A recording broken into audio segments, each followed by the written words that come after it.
Right now, Americans in the Middle East are being told to shelter in place.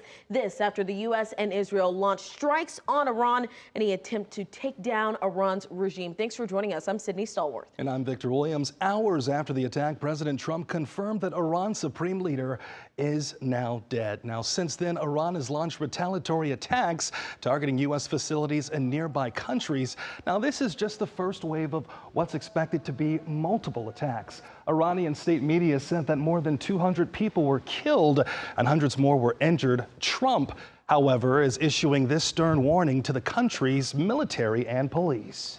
Lay down your arms. You will be treated fairly with total immunity, or you will face certain death. They've rejected every opportunity to renounce their nuclear ambitions, and we can't take it anymore.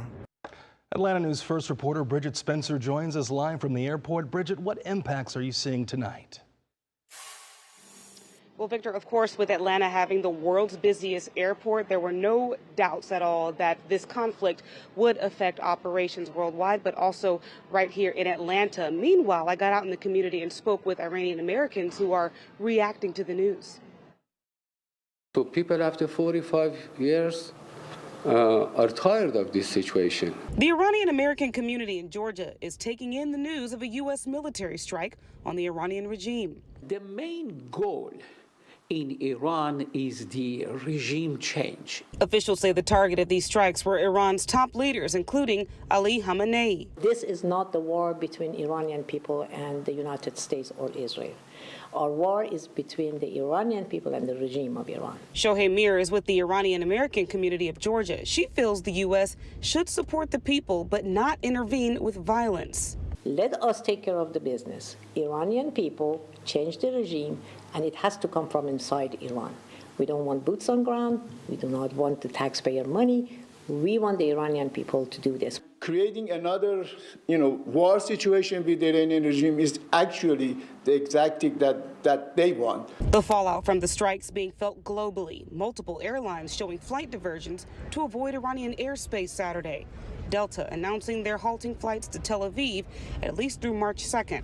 As the ripple effects continue, many people are hoping the country can just be free one day. A true, genuine democratic republic of Iran, which everybody is free.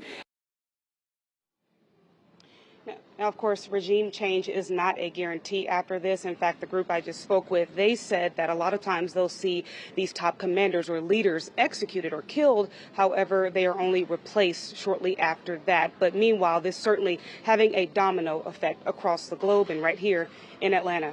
We're live from Atlanta's airport. Bridget Spencer, Atlanta News First. Bridget, thank you so much. In the meantime, we're taking another look at the exterior of the world's busiest airport, where Atlanta-based Delta Airlines is already warning about those disruptions that Bridget mentioned to and from Tel Aviv, Israel, for the next couple of days.